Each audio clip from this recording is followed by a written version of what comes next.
Bank সমন্বয় বিবরণীতে আমরা দুইটা পদ্ধতি ফলো করি, একক জের পদ্ধতি, সংশোধিত জের পদ্ধতি। সংশোধিত জের পদ্ধতি আনুপাতিক হারে সোজা হলেও একক জের পদ্ধতিটা কিন্তু একটু জটিল, একটু পেঁচানো।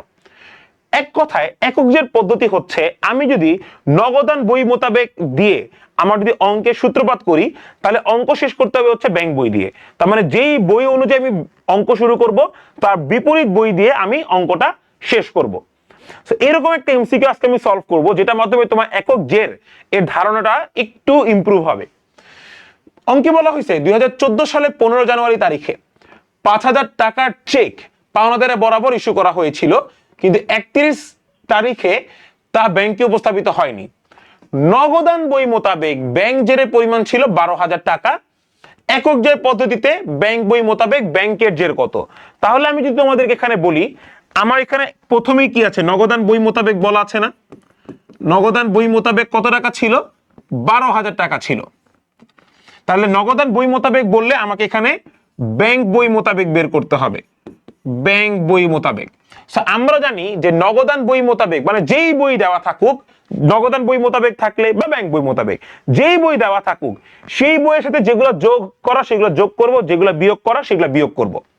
কিন্তু আমাকে যেই বই বের করতে বলা হয়েছে, আমাকে যেই বই বের করতে বলা হয়েছে সেই বইয়ের সাথে যেগুলো যোগ হইতো সেটা আমি বিয়োগ করে দিব এখানে, এবং যেগুলো বিয়োগ হইতো সেগুলো আমি যোগ করে দিব। এটা হচ্ছে একক জেরের পদ্ধতিতে একটা মেইন ফোকাসড আইটেম, যে আমাকে নগদান বই দেওয়া আছে, তাহলে নগদান বই যেটা যোগ হওয়ার কথা সেটা যোগ হবে, যেটা বিয়োগ হওয়ার কথা সেটা বিয়োগ হবে।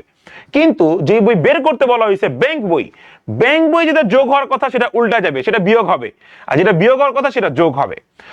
আমি একটু এখানে দেখি, আমাকে এখানে এই পাওনাদারের বরাবর যে ইস্যুকৃতর কথা বলা হয়েছে, যে চেক পাওনাদার বরাবর ইস্যুকৃত ছিল এখন উপস্থাপিত হয়নি, এটাকে বলা হয় বকেয়া চেক। এটাকে কি বলা হয়? বকেয়া চেক।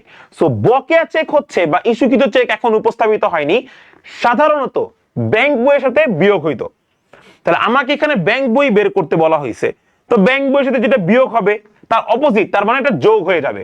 তাহলে আমি এই যে এখানে বকেয়া চেক, বকেয়া চেকটা আমার সাধারণত বিয়োগ হইতো, কিন্তু যেহেতু আমাকে ব্যাংক বই বের করতে বলা হয়েছে তার মানে আমার বিয়োগটা এখন যোগ হয়ে যাবে। তাহলে বকেয়া চেক 5,000 টাকা আমি যোগ করব, তার মানে অ্যান্সার দাঁড়াচ্ছে হচ্ছে 17,000 টাকা। অ্যান্সার হবে ডি। সো এরকম আমাদের কিন্তু ব্যাংক সমন্বয় বিবরণী নিয়ে আরো বিভিন্ন ভিডিও কুইক এমসিকিউ চলে আসবে, সাথে থাকো আমাদের সাথে।